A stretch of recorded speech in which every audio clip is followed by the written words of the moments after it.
Silakan duduk semuanya, selamat hari Minggu, selamat bulan Desember ya. Langsung kalau mulai masuk bulan Desember semua merasa lebih rohani ya.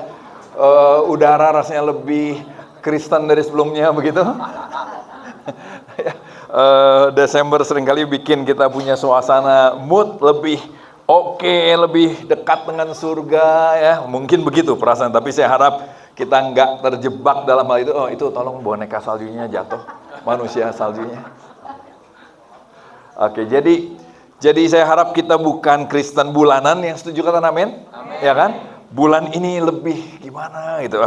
Itu gimmick saudara ya, itu enggak sebetulnya. Oke, kita mau bahas bulan ini adalah Joy to the World, Our King has come. Nah, kali ini saya akan bahas Joy to the World, lalu nanti minggu depan di PVJ kita akan gabung, saya akan bahas tentang Our King has come, bahwa apa sih. Tapi saya akan ajak kita belajar salah satu joy of the kingdom, sukacita dari kerajaan. Saya akan sampai minggu depan saya akan bahas dari ayat ini, pembukaannya begitu ya. Yesus berkata lagi, ada orang yang punya 2 anak laki-laki. Kita sudah tahu cerita ini, ya kan?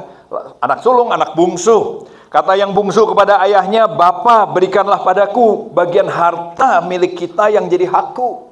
Yang dia minta tuh haknya. Dia nggak minta hak yang lain, hak saya.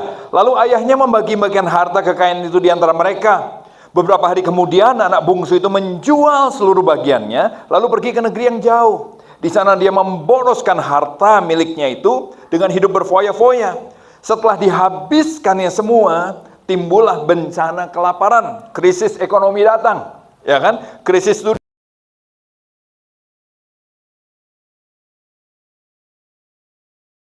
ceritanya, tapi yang saya mau bahas sekarang bukan soal anak sulung, anak bungsu, tapi dari sisi harta. Apa sih maksudnya harta? Ya kan? Ternyata harta di situ punya bahasa asli begini loh. Kekayaan, harta, tapi juga substance, esensi, prinsip.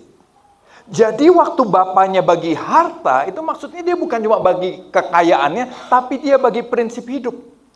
Kenapa kita harus bersuka cita? Raja kita datang. Karena dia sebenarnya datang untuk memberikan sebuah prinsip kehidupan yang akan membuat saudara dan saya bersuka cita. Yang membuat saudara dan saya hidup ini bisa mengalami Tuhan. Natal itu nggak cuma setahun sekali, tapi tiap hari. Natal itu nggak cuma lagi ekonomi baik, tapi juga waktu lagi krisis. Natal itu nggak lagi waktu hidup kita semua lancar, tapi juga lagi pas punya masalah. Harusnya joy to the world itu kita alami. Tapi kita mesti mengerti tentang harta ini. Yang Tuhan bawa bukan gini, aku datang untuk menjamin kamu kaya raya. Begitu kita tuh kalau ngomong kaya saudara ya, omset kita nurun sedikit dari tahun lalu aja, nggak rugi, masih untung. Omset turun, gelisah, betul nggak sih? Ya kan? Ya kan? Padahal untung, tapi nggak. Kita pengen ini, naik tiap tahun. Semua pengen begitu, setuju ya? Naiknya tidak sesuai target, gelisah. Nah itu bukan joy yang Tuhan maksud. Joy yang kayak gitu gampang banget keganggu, saudara. Ya kan? Sebentar denger gini, gelisah. Dokter ini bilang begini, waduh gelisah. Begitu ada dokter yang lain bilang, enggak. Itu cuma giginya bolong, tenang. Perhatiin nggak? Kok damai kita kok gampang banget kebanting-banting ya. Sukacita kita gampang banget hilang, timbul, nggak bisa tidur, toto tidur, wah terima kasih Tuhan. Hanya dengan satu telepon bisa menentukan tidur nyenyak saudara dan saya. Hanya dari sebuah berita bisa menentukan makan kita. Waduh ini enak banget, ada yang ini, aduh gue nggak selera. Dan hanya dengan satu berita bisa membuat kita ngelihat keluarga kita dengan emosi, bisa juga ngelihat keluarga kita dengan damai. Nah, apa itu damai yang Tuhan maksud? Joy yang Tuhan maksud? Bukan. Nah, salahnya di mana? Salah mengerti harta. Kita melihat harta sama seperti orang dunia melihat harta. Selama kita melihat harta seperti itu, gelisah sudah pasti. Sama, dunia terganggu, kita terganggu. Dunia nggak bisa tidur, kita nggak bisa tidur. Tapi kalau kita mengerti tentang kerajaan Allah, maka gini, dunia nggak bisa tidur, saudara bisa tidur. Pak, itu kan teorinya. Saya ketemu banyak orang yang seperti itu. yang betul-betul mengerti tentang kerajaan Allah, hidup dalam prinsip kerajaan Allah, baik hamba Tuhan, baik maksudnya yang melayani di gereja maupun yang melayani lewat pekerjaannya, profesional semua hamba Tuhan di dalam profesi masing-masing. Kalau mengerti kerajaan, kita akan mengalami joy yang sejati. Perjalanan dalam hidup, ya saya pun juga gini, kita akan terus bertumbuh di situ harapannya. Jadi kita terus harus memeriksa hidup kita hidup dalam prinsip yang mana. Karena begitu salah, saudara dan saya akan kacau lagi. Coba kita lihat sekali lagi. Harta, saya kasih warna hijau, substance, property, tapi esensi prinsip hidup. Jadi bapaknya kasih gini loh, aku minta dong harta dong, aku minta uang, dan aku minta prinsip hidup yang bapak punya. Kira-kira begitu, bisa punya arti begitu. Bapaknya kasih, tapi dijual. Nah sayangnya banyak orang nggak menghargai prinsip yang kerajaan Allah kasih. Prinsip yang Tuhan kasih, dijual. Ditukar dengan prinsip yang lain. Enggak lah, ini mah gereja aja. Kalau minggu aja kita bahas begitu. Kalau enggak, ditukar, dijual prinsipnya. Terus dia hidup sama seperti orang lain. Dia foya-foya. Dia jual, dia hidup seperti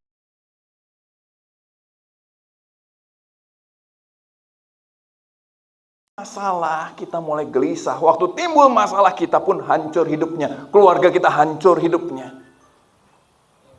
Kenapa? Karena kita jual, kita tukar prinsip hidup yang harusnya Tuhan, yang sebetulnya harusnya kita pegang. Amin. Katakan prinsip. Prinsip hidupnya yang kita tukar. Oke, nanti kita akan belajar. Nah, apa sih prinsip dalam kerajaan Allah? Prinsip dalam kerajaan Allah selalu membawa identitas baru, kehidupan yang baru, dan nyanyian yang baru. New identity, new life, new song. Oke, ya. Perhatiin, 3 hal ini yang akan kita belajar. Dari Kolose 3, ayat 1-17.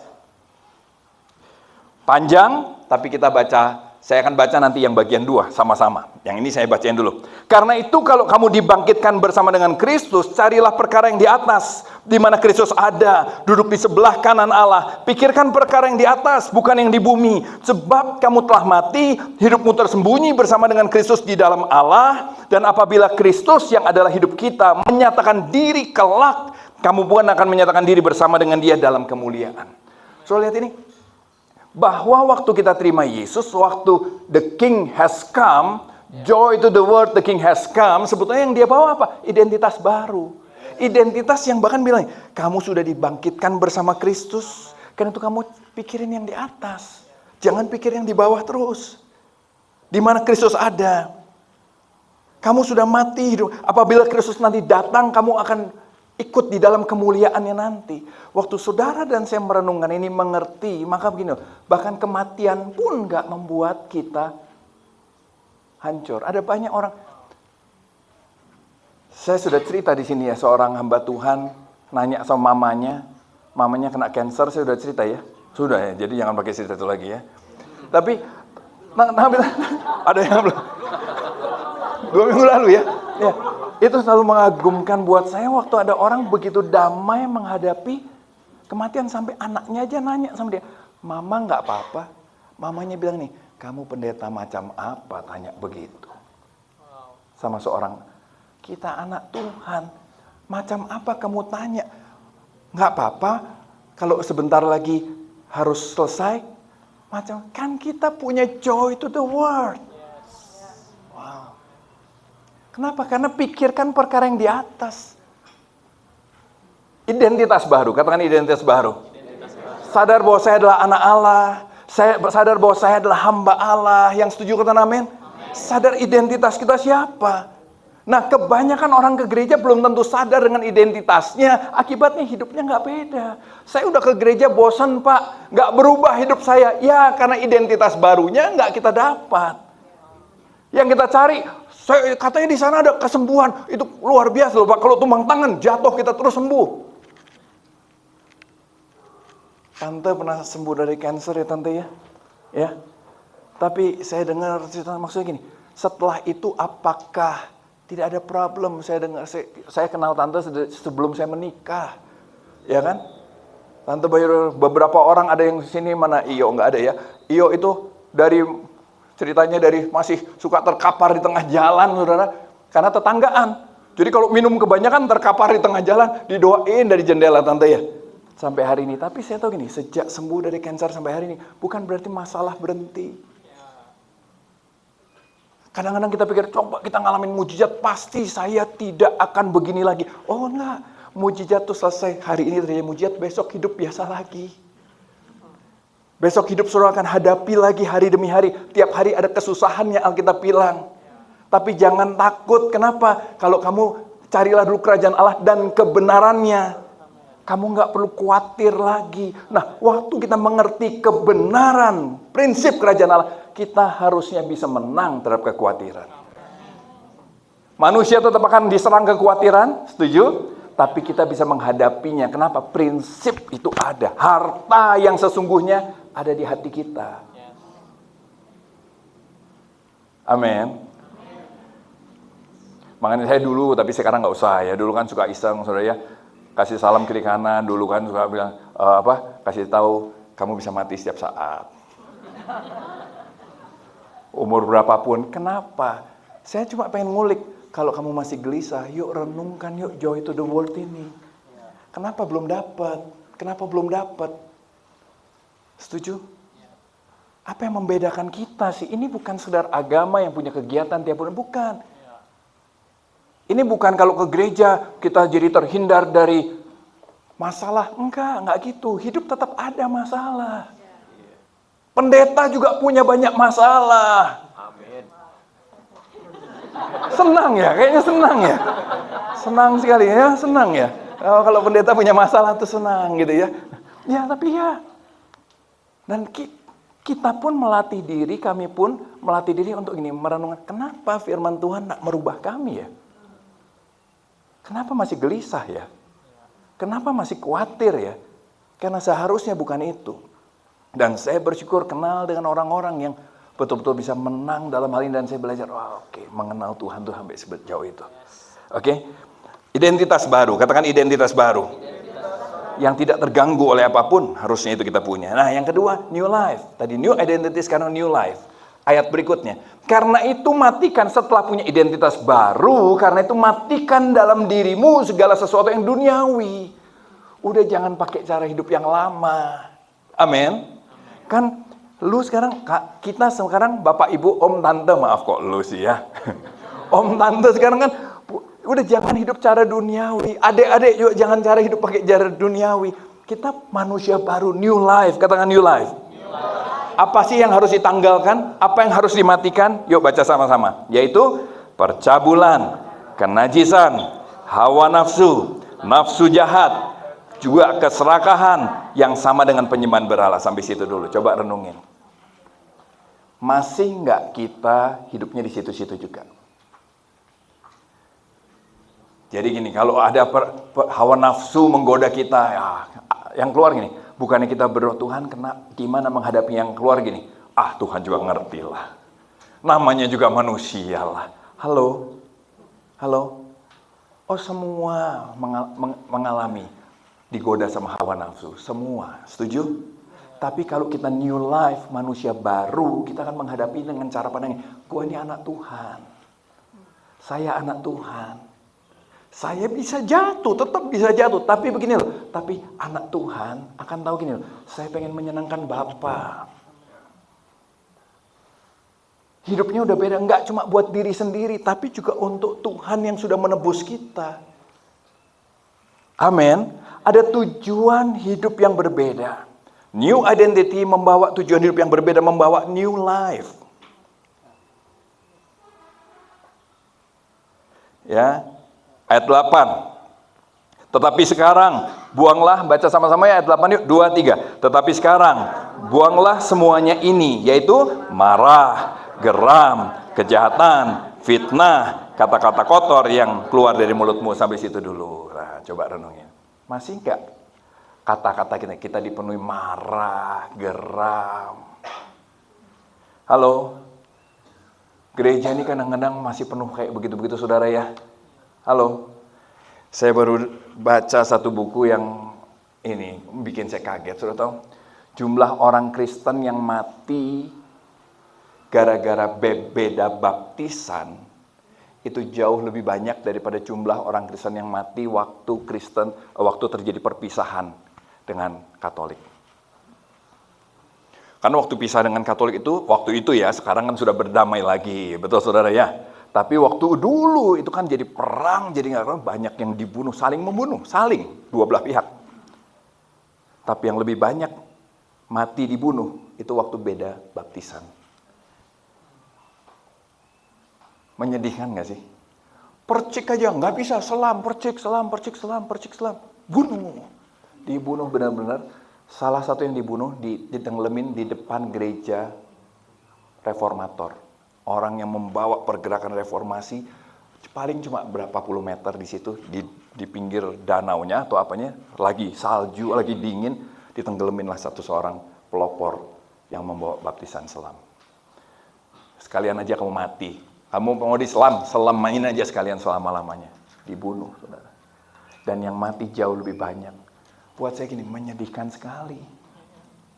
Cuma gini, jangan nih, waduh keterlaluan ya. Nah, pertanyaan gini, kalau saudara dan saya hari ini dapat kuasa yang sama, kita bunuh nggak orang yang kita benci? Bunuh. Nggak maksud saya. Kita ini orang yang begitu tuh. Kita tuh orang yang ini. Kalau benci nggak bisa mengampuni, jangan-jangan. Masih nggak? Harusnya new life nggak gitu. Nah, gimana mau joy to the world? Gimana kita mau bawa joy kepada dunia? Kalau kita aja nggak bisa saling memaafkan. Nggak bisa saling mengasihi. Kalau udah benci, tidak ada ampun. Sampai keluar fitnah, kata-kata kotor keluar dari mulut kita. Mungkin nggak binatang, mungkin. Atau masih ada yang masih suka sebut-sebut binatang. Atau mungkin bangke dasar, sama aja. Nah, maksudnya, lihat, kita gini. Kenapa hati kita kalau udah benci? Nah itu dia. Maksud saya gini, harusnya prinsip harta tadi mengubah cara kita berpikir tentang orang lain. Kenapa? Karena begini loh, kita pun juga si bangke yang sama. Betul nggak sih? Dosa kita juga banyak banget. Ya kan? Dosa kita banyak banget. Kita pun diampuni. Kita pun, karena Pak, tapi kan orang itu ulang-ulang terus Pak salahnya. Tiap kali orang lain bersalah sama saudara, sebetulnya dia tuh cerminan kita di hadapan Tuhan. Tapi Pak, dia ulang-ulang terus. Tuhan mau bilangin, kamu juga ulang-ulang terus di depan Tuhan. Betul nggak sih? Mana bisa saya maafin Pak, tiap hari dia gitu lagi. Kamu pun tiap hari gitu lagi di hadapan Tuhan. Jadi orang itu mencerminkan kita di hadapan Tuhan. Harusnya apa tujuannya? Membayangkan nih, wow, saya bahkan mungkin lebih buruk daripada dia. Tapi Tuhan tetap mengasihi saya, Tuhan tetap mengampuni saya. Disitulah kita merasa joy to the world. Waktu kita sadar ini. Amin. Amin.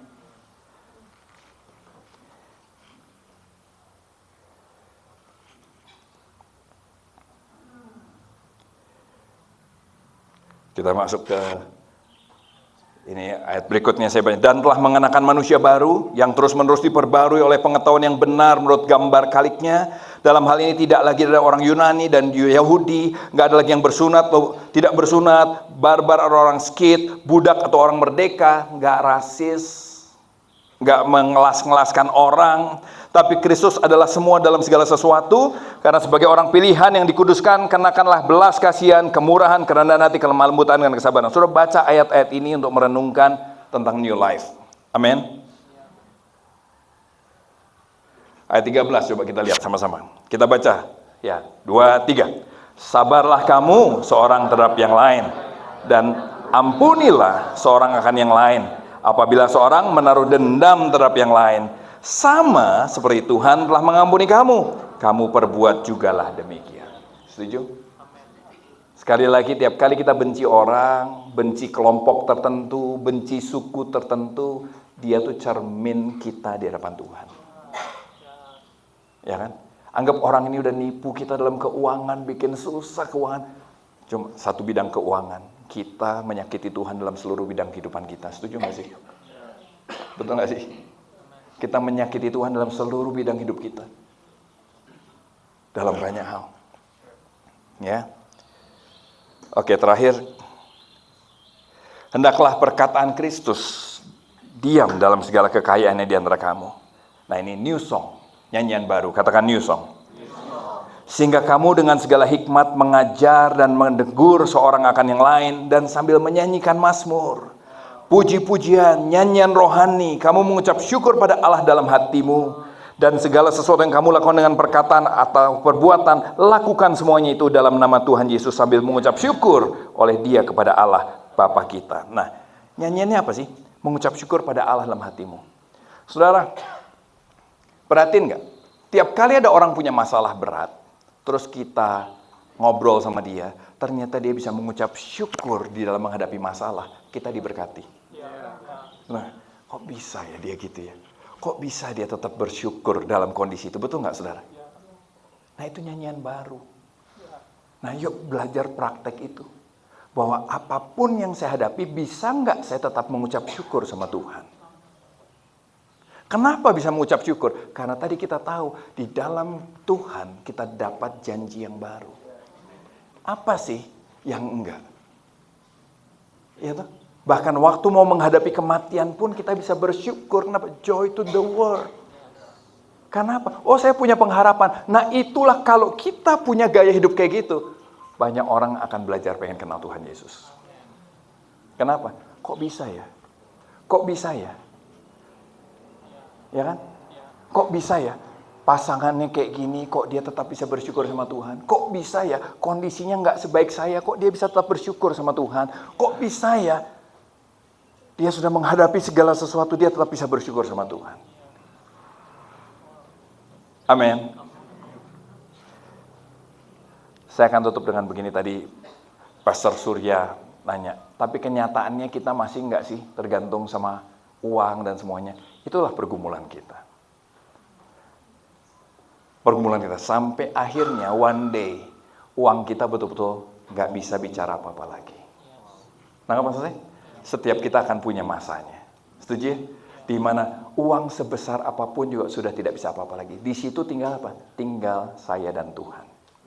Saya ingat sekali, saya buang air di CLCC, buang air kecil, bukan air besar. Ya. Kalau laki kan ambil berdiri. Anak-anak kreatif kan kasih taruh di depan itu, di sini enggak ya, kalau di CLCC kan dikasih di PVJ, dikasih itunya. Dia bilang ini, dia bilang sampai tidak ada lagi yang bisa, sampai cuma ada kamu dan Tuhan saja dalam hidup ini. Dan setiap kita akan mengalami itu. Tinggal tunggu tanggal mainnya. Setuju nggak? Bukan cuma soal umur, bukan. Dalam banyak hal. Ada banyak hal yang gini loh. Orang nggak mengerti kita, tinggal kita sendirian. Kita dan Tuhan. Di situ loh sebetulnya seberapa besar harta Bapamu itu sudah kamu terima. Harta yang bukan bicara uang, tapi harta yang bicara prinsip hidup. Jangan foya-foyain seperti anak bungsu tadi. Jangan tukar. Nanti begitu masalah datang, kita melarat tadi anak bungsu kan. Nanggap ya? Terus dia susah. Lihat apa yang terjadi waktu dia susah. Dia pikir gini kan, ayat berikutnya nih. Di rumah Bapakku nggak kayak gini. Di rumah Bapakku nggak kayak gini. Maksudnya apa? Di rumah Bapakku sebetulnya ada banyak prinsip hidup yang baik. Ada banyak hal yang membuat aku bisa bersukacita menghadapi apapun juga. Terus apa yang terjadi? Tiap kali kalau sampai saudara suatu kali merasa iya ya, saya menukar prinsip ini. Lihat ini, di rumah Bapakku tidak seperti ini. Katakan sama-sama, di rumah Bapakku tidak seperti ini. Terus yang kedua, yuk kembali ke rumah Bapak, yuk. Ya kan? Selalu kembali ke rumah. Tiap kali kita gitu, yang kita perlu kenal, pulang ke rumah Bapak. Kembali renungkan, Tuhan, kenapa saya khawatir? Kenapa saya takut? Kenapa saya ribut? Kenapa saya sakit hati? Kenapa saya membenci? Kenapa saya dendam? Kenapa saya sampai gelisah begini hidupnya? Di rumah Bapakku nggak seperti ini. Ayo kembali kepada Bapa, dan Bapa pasti selalu akan menerima kita lagi. Bapa selalu menerima kita lagi. Sama seperti anak bungsu, begitu anak bungsu pulang, disambut sama bapaknya, bapaknya lari, dipeluk, dan dikasih pakaian baru dia. Bicara apa? Dikembalikan lagi, dipulihkan lagi. Bicara apa? Prinsip-prinsip hidupnya ditanamkan lagi sama kita. Amin. Joy to the world. The King has come. Itu Natal yang sejati. Amin. Apa yang membuat saudara dan saya gelisah belakangan ini? Pasti beda-beda, tapi coba renungkan. Apa yang paling kamu takuti dalam hidup ini? Saya ingat kakak rohani saya, bapak rohani saya, Jonathan Patiasina. Nanti akan Natal di Eiger ya kalau nggak salah. Dia bilang, waktu COVID dia tanya sama saya, menurut kamu kita bisa hidup tanpa uang nggak? Saya bilang, nggak ada Kak Jo, sudah lah. Nggak usah terlalu ekstrim gitu lah. Jelas nggak bisa. Kita semua perlu uang buat hidup. Oh iya. Iya kan Kak Jo, gimana caranya? Nggak perlu uang. Ya nggak apa-apa. Saya kan cuma nanya, dia bilang gitu kan. Saya kan cuma tanya. Nggak apa-apa kalau menurut kamu nggak bisa. Saya cuma nanya. Tahun ini saya baru mengerti. Jawabannya bisa. Bisa. Uang itu cuma alat tukar. Setuju? Untuk dapat iPad ini saya perlu uang untuk dapat iPad-nya. Alat tukar. Tapi dalam kerajaan Allah, alat tukarnya bukan uang. Tapi kasih, perbuatan baik, pelayanan.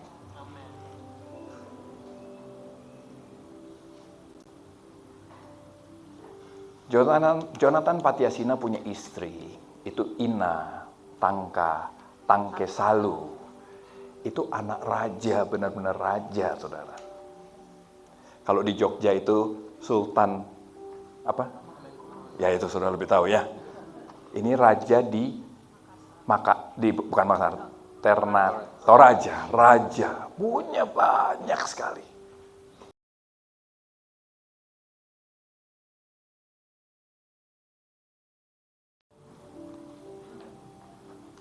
Dan bukan hamba Tuhan yang gereja besar, enggak. Dia melayani kadang-kadang cuma makan sama orang. Dia tuh seorang yang kalau ada KKR di Senayan gitu, dia salah satu yang khotbah pasti. Tapi terus dia memilih gini, kekristenan bukan soal begini. Nah tapi dia bilang nih, saya nggak kurang, kenapa? Waktu kita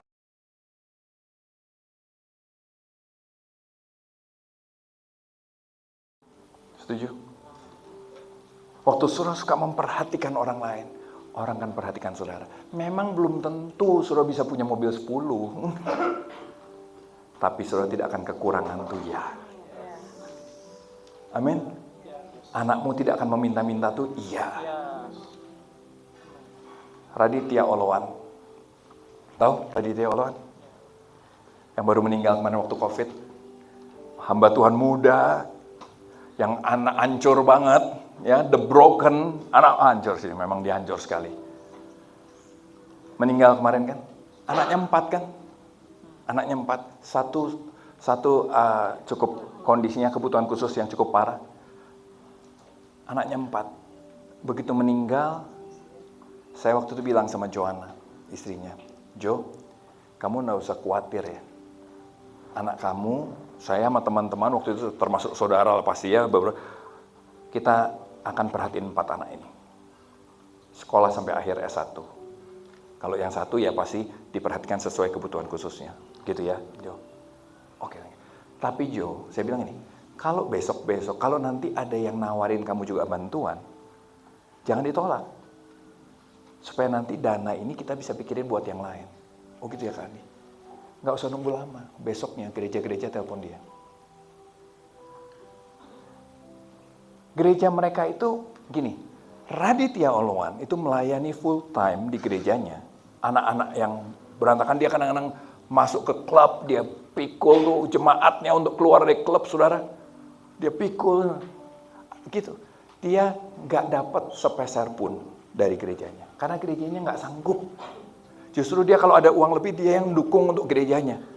Saudara bisa mengerti maksud saya? Tapi besoknya nggak pakai lama, Joanna ditelepon sama yang lain. Kita mau sekalian, sampai akhirnya GPCC juga telepon. Padahal Radit tidak pernah melayani sekalipun di sana. GPCC telepon, kami dari GPCC memutuskan kami mau tanggung anak-anak dari Pastor Radit sampai S1. Terus Joanna telepon saya, Kandi, ini gimana ya GPCC-nya? Saya tanya, yang telepon siapa? Saya mantep begitu yang telepon Jose Carroll. Begitu Jose telepon, sudah Joe. Oke, udah pasti, tinggal tunggu waktu itu nanti akan cair. Dana yang kita siapin semua, kita pakai buat kesehatannya, asuransi kesehatan. Supaya kalau sampai ada apa-apa, kalian punya cover. Perlu uang nggak dia untuk dapat itu semua? Nggak keluar uang. Dia cuma memberikan ketulusan hati, melayani, memperhatikan orang lain, dan orang lain memperhatikan. Tapi bisa, oh tapi kan nggak keluar negeri. Nah makanya belum tentu keluar negeri, tapi tidak kurang. Amin.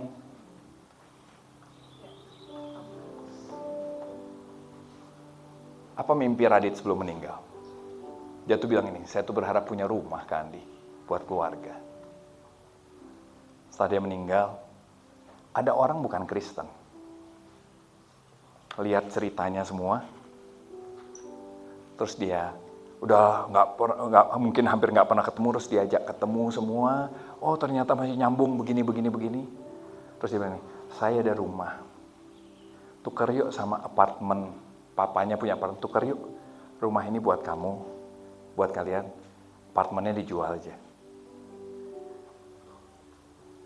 Rumahnya di mana? Di kota Jakarta Tengah, nilainya 20 miliar. Dikasih. Saya nggak mau bilang soal rumahnya itu tadi, harusnya nggak usah diceritain ya, jadi terlalu, wow saya juga mau kalau begitu ya saudara ya. Tapi saya mau beritahu, pakai uang nggak? Enggak. Kalau saudara, oh kalau gitu kita pelayanan yuk kita. Nah, pelayanan yang punya motivasi, ada udang di balik batu, nggak akan dapat saudara. Harta yang Tuhan maksud itu prinsip kehidupan. Orang bisa rasa kok orang yang melayani dengan tulus sama orang yang mendekati karena ada maunya. Kayak Pak Surya gini kalau mendekati kan selalu ada maunya saudara. Ya kan? Kita bisa tahu dia tulus apa enggak. Kita bisa rasa. One day dia ada sesuatu.